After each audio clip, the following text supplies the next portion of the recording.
ಹರೇ ಕೃಷ್ಣ ಸ್ನೇಹಿತರೆ, ನಿಮ್ಮೆಲ್ಲರಿಗೂ ನಮಃ ನಳಪಾಕ ಯೂಟ್ಯೂಬ್ ಚಾನಲ್ಗೆ ಸುಸ್ವಾಗತ. ನಾನು ನಿಮ್ಮ ಸ್ನೇಹ. ಇವತ್ತಿನ ರೆಸಿಪಿ ಕ್ವಿಕ್ ಬ್ರೇಕ್ಫಾಸ್ಟ್ ಮತ್ತು ಕ್ವಿಕ್ ಲಂಚ್ ಬಾಕ್ಸ್ ರೆಸಿಪಿ ಪುದೀನ ರೈಸ್ ಮಾಡ್ತಾ ಇದ್ದೀನಿ. ಇದಕ್ಕೆ ಕಡಿಮೆ ಇಂಗ್ರೀಡಿಯೆಂಟ್ಸ್ ಮತ್ತು ಕಡಿಮೆ ಸಮಯದಲ್ಲಿ ಮಾಡುವಂತಹ ರೆಸಿಪಿ ಇದು. ಬನ್ನಿ ಹೇಗೆ ಮಾಡೋದು ಅಂತ ನೋಡ್ಕೊಳ್ಳೋಣ.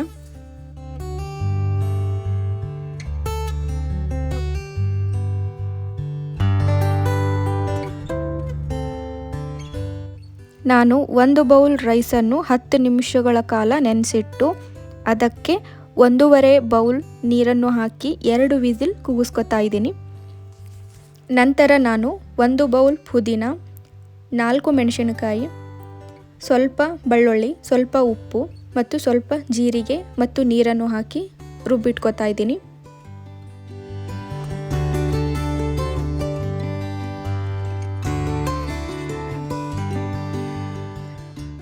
ಬನ್ನಿ ಒಗ್ಗರಣೆಗೆ ರೆಡಿ ಮಾಡ್ಕೊಳ್ಳೋಣ.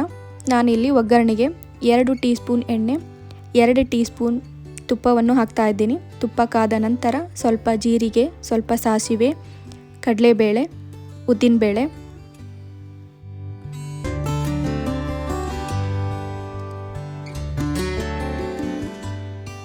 ನಾನಿಲ್ಲಿ ಸ್ವಲ್ಪ ಗೋಡಂಬಿ ಮತ್ತು ಶೇಂಗಾವನ್ನು ಹಾಕ್ತಾ ಇದ್ದೀನಿ. ನೀವು ಬೇಕಿದ್ದರೆ ಶೇಂಗಾ ಮತ್ತು ಗೋಡಂಬಿ ಮೊದಲೇ ಹುರಿದಿಟ್ಕೋಬೋದು. ಒಗ್ಗರಣೆಗೆ ರೈಸ್ ಹಾಕಿದ ನಂತರ ನೀವು ಅದನ್ನು ಹಾಕ್ಬೋದು.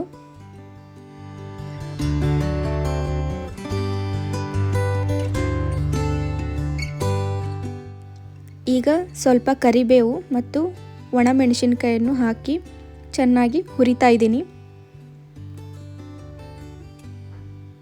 ನಂತರ ನಾನು ಮೀಡಿಯಂ ಗಾತ್ರದ ಚಿಕ್ಕದಾಗಿ ಕಟ್ ಮಾಡಿಕೊಂಡಿರುವಂತಹ ಈರುಳ್ಳಿಯನ್ನು ಹಾಕ್ತಾ ಇದ್ದೀನಿ.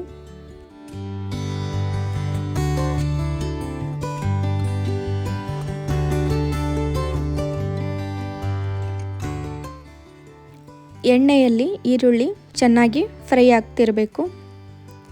ಅಲ್ಲಿವರೆಗೂ ಸೌಟನ್ನು ಆಡಿಸ್ತಾ ಇರೋಣ.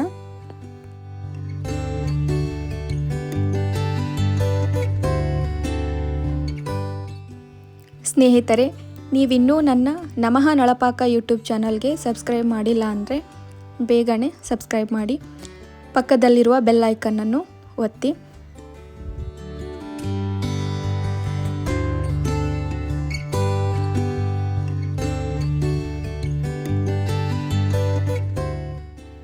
ಈಗ ಸ್ವಲ್ಪ ಉಪ್ಪನ್ನು ಬೆರೆಸ್ತಾ ಇದ್ದೀನಿ ಮತ್ತು ಸ್ವಲ್ಪ ಅರಿಶಿಣ.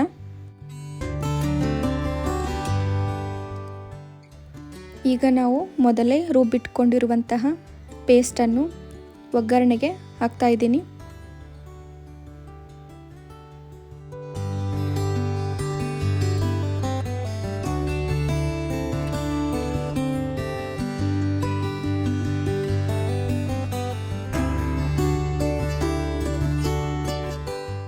ಈ ನೀರಿನ ಅಂಶ ಇರೋದೆಲ್ಲ ಸ್ವಲ್ಪ ಗಟ್ಟಿಯಾಗೋವರೆಗೂ ಕುದಿಸ್ಕೋತಾ ಇರಬೇಕು.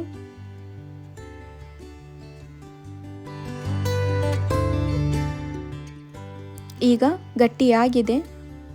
ನಾವು ಮೊದಲೇ ಬೇಯಿಸಿಕೊಂಡಿರುವಂತಹ ರೈಸನ್ನು ಇದಕ್ಕೆ ಹಾಕೋಣ.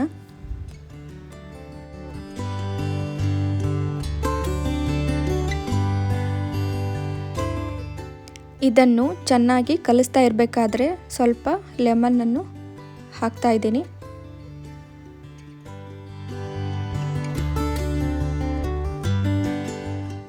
ಈ ರೀತಿಯಾಗಿ ಪುದೀನ ರೈಸ್ ರೆಡಿ ಮಾಡಿ ಮಕ್ಕಳಿಗೆ ಲಂಚ್ ಬಾಕ್ಸ್ಗೆ ಇಮಿಡಿಯೇಟಾಗಿ ರೆಡಿ ಮಾಡ್ಬೋದು, ಅಥವಾ ಈವ್ನಿಂಗ್ ಟೈಮಲ್ಲಿ ಟೀ ಜೊತೆ ಪ್ರಿಪೇರ್ ಮಾಡ್ಕೋಬೋದು.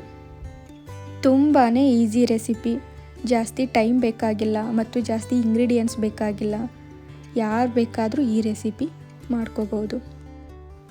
ಮನೆಗೆ ಗೆಸ್ಟ್ ಬಂದಾಗ, ನಿಮಗೆ ತರಕಾರಿ ಹೆಚ್ಚೋಕ್ಕೆ ಟೈಮ್ ಇಲ್ಲ ಅಂದಾಗ ಇದನ್ನು ಕ್ವಿಕ್ಕಾಗಿ 10 ನಿಮಿಷದಲ್ಲಿ ಪ್ರಿಪೇರ್ ಮಾಡ್ಕೋಬೋದು. ನೋಡ್ತಾ ಇದ್ದೀರಲ್ಲ ಸ್ನೇಹಿತರೆ, ಇವತ್ತಿನ ರೆಸಿಪಿ ಹೇಗೆ ಅನ್ನಿಸ್ತು ಅಂತ. ನೀವು ಕೂಡ ಟ್ರೈ ಮಾಡಿ ಹೇಗೆ ಅನ್ನಿಸ್ತು ಅಂತ ತಿಳಿಸಿ. ಮತ್ತೆ ಸಿಗೋಣ ಮುಂದಿನ ವಿಡಿಯೋದಲ್ಲಿ. ನಮಸ್ಕಾರಗಳು.